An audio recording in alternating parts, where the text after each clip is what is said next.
अस्सलाम वालेकुम नाज़रीन, हाईटेक न्यूज के खबरनामे में आपका खैर मकदम है। मैं हूं नेहा खान। नजर डालते हैं आज की अहम खबरों पर। संगारेड्डी रुकन असेंबली चिंता प्रभाकर ने टीपीसीसी वर्किंग प्रेसिडेंट जग्गा रेड्डी पर सख्त तनकीद की। उन्होंने इल्जाम लगाया कि जग्गा रेड्डी सिर्फ दावे करते हैं जबकि संगारेड्डी की तरक्की के लिए अमली इक़दामात नहीं किए। चिंता प्रभाकर ने कहा कि ज़ाती तनकीद से गुरेज करे वरना वो भी मुनासिब जवाब देने के लिए तैयार हैं। जग्गा रेड्डी गारी ఫ్రస్ట్రేషన్ ఏ స్థాయిలో ఉందో అందరికీ అర్థమైంది. నేను ఒకటే వినిస్తున్నా, సంగారెడ్డిలో విజ్ఞానవంతులు, విద్యావంతులు, అన్నీ తెలిసిన వాళ్ళు నీ గురించి అన్నీ ఆలోచన చేస్తున్నారు. నీ గొప్పలు నువ్వు చెప్పుకోవడానికి దాదాపు 10 ఏళ్ళ నాటి జరిగినటువంటి రాహుల్ మీటింగ్ నేను అంత బాగా చేసినా ఎంత బాగా చేసినా పార్టీలా ఉండరేమో, అందరు బీఆర్ఎస్లో జాయిన్ అవుతారేమో, వాళ్ళకు భరోసానిస్తూ పెట్టినా అని చెప్పి దానికి బోలెడంత ఖర్చు అయిందని మీ ముందర వారు వెలుపుచింది. జగ్గారెడ్డి చచ్చిపోయిన బర్రె పలిగిపోయిన బుడ్డెడు పాలిచ్చింది అనే సామెతకి నిదర్శనం. ఆయన అబద్ధాలు ఆడటంలో ఆయనకి ఏ అవార్డు ఇచ్చినా, ఆస్కర్ అవార్డు ఇచ్చినా తక్కువే అనిపిస్తుంది. ఆయన సంగారెడ్డిలో దాదాపు 3 సార్లు ప్రజలు గెలిపిస్తే ప్రజలకి ఎగనామం పెట్టిండు, పంగనామాలు పెట్టిండు. తన బతుకుదెరువు కోసమే ఈరోజు ఆయన నిలబడి అన్నీ చేసుకున్నాడు. ఈరోజు కాంగ్రెస్ బాస్ మెచ్చుకోవాలని ఇక్కడ సభ పెట్టిండు, అది అయిపోయింది. ఆ టైంలో కూడా ఎట్లా గెలిచిండో మా మిత్రులందరూ చెప్పిండు. నన్ను ఈసారి కనుక మీరు గెలిపించకపోతే నన్ను బీఆర్ఎస్ కేసీఆర్ గారు, హరీష్ రావు గారు చంపేస్తాను, నాకు ప్రాణభిక్ష పెట్టండి, నన్ను బ్రతికియండి అని మాట్లాడినావు. నీ నీచ సంస్కృతి అందరి ముందర బయట పెట్టుకొని గెలిచినావు. గెలిచిన తర్వాత ఏం చేసినావు? ఒక్కరోజు కూడా ఎవరికి ముఖం చూపిన పరిస్థితి. కానీ ఆ 5 ఏళ్ళు కూడా అనునిత్యం ప్రజల మధ్యన ఉండి ప్రజా సమస్యలు తెలుసుకొని అభివృద్ధికి అన్ని రకాలుగా పాటుపడి పని చేసుకుంటూ వచ్చినాం. అది ప్రజలు గమనించి మొన్నటిసారి అయితే నిన్ను తిరస్కరిస్తే ఈరోజు ఆ రోదన ఎవరికి చెప్పుకోవాలి, దిక్కులేని పరిస్థితి నీకు. సరే, చావు తప్పి కన్నుంటూ నీకు కార్పొరేషన్ చైర్మన్ నిర్మలా జగ్గారెడ్డికి ఇచ్చిండ్రు. నువ్వు ఎప్పుడు గెలిచినా భూములు, అసైన్ భూములు, వాటి జోలికి వెళ్ళడం తప్పించి ఇంకో విషయం ఉండదు. మరి అది తప్పించి నువ్వు చేసిన చరిత్ర అంటూ ఏముండదు. మొన్నసారి కూడా ఏం జరిగింది?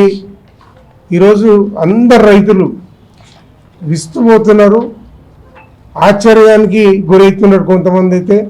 మరి నీ పని నీకు తప్పించి ప్రజా సమస్యలు ఎప్పుడు పట్టవు. ఒక విషయం మీకు అందరికీ తెలుసు, మనం చాలాసార్లు మాట్లాడుకున్నాం. 95-2000 మున్సిపల్ చైర్మన్గా ఉన్నప్పుడు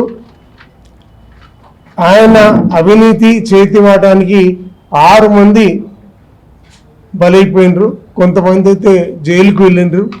ఇంకా కొంతమంది ఇక్కడ కానీ వాళ్ళ సెటిల్మెంటు ఆశ్చర్యానికి గురి చేస్తున్నాయి.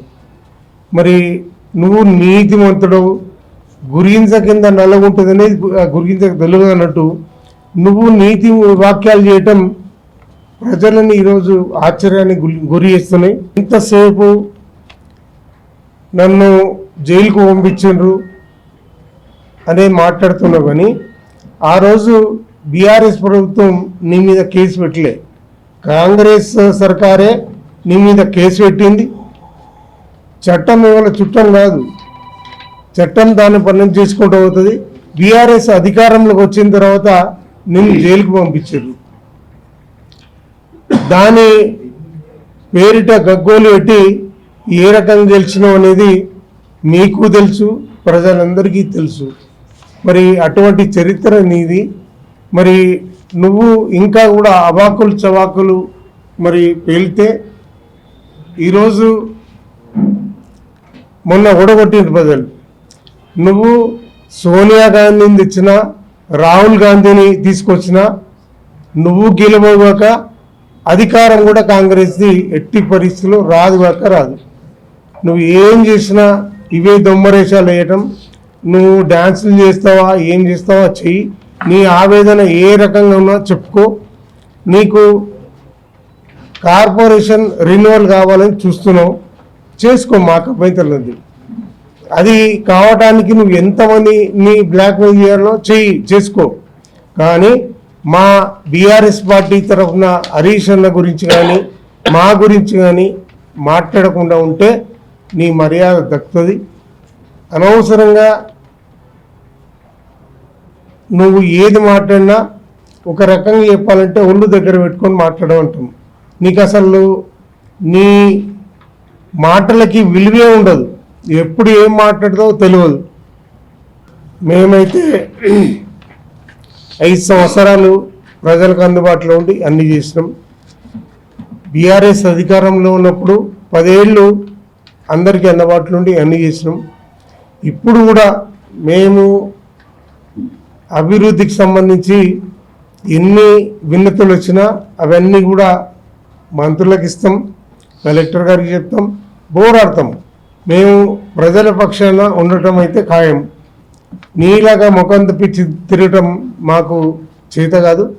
మేమైతే ప్రజల మధ్యనే ఉంటాం కాబట్టి మరి నువ్వు గుర్తెరిగి నువ్వు ఆ రోజు ఎన్ని వాగ్దానాలు చేసినావు అనేది గూగుల్లో నీ ఫేస్ నీ అకౌంట్లో అన్నీ ఉంటాయి మొత్తం. నువ్వు అంతా జూట మాటలు తప్పించి ఇంకోటి కాదు. మరి ఇకనైనా మరి ఇటువంటి మాటలు మాట్లాడద్దు. నువ్వు బుద్ధి తెచ్చుకొని మాట్లాడాలి. ప్రజలు ఎట్టి పరిస్థితులను క్షమించరు. వాళ్ళు నీ అహంకారానికి మొన్న బుద్ధి చెప్పారు, మళ్ళీ కూడా నేను బొందబెట్టే రోజులు వస్తాయని చెప్పి మేము హెచ్చరిస్తూ, నువ్వు ఏ రకంగా కూడా నువ్వు రాజకీయానికి ప్రజా ప్రతినిధిగా వాళ్ళ గెలుపు కోసం నువ్వు నేను గెలిపిస్తే వాళ్ళకు అందుబాటులో ఉండి చేస్తావనేది ఏ నమ్మకం లేదు. మరి ఈరోజు నీ కోసమే నువ్వు పోరాడుతున్నావు తప్పించి ప్రజల కోసం కాదనేది మేము ఖచ్చితంగా నీకు హెచ్చరిస్తూ, ఈ తర్వాత మాట్లాడకుండా ఉంటే నీకు మర్యాద దక్కుతుందని మీ ద్వారా వారికి హెచ్చరిస్తున్నాం. చాలాసార్లు జగ్గారెడ్డి గురించి మాట్లాడినాం. ఆయన ఎందుకో పాలిటిక్స్ కాంగ్రెస్ పార్టీ ఏదైతే మరి ఇష్యూని డైవర్ట్ చేస్తుందో జగ్గారెడ్డి పరిస్థితి కూడా అదే.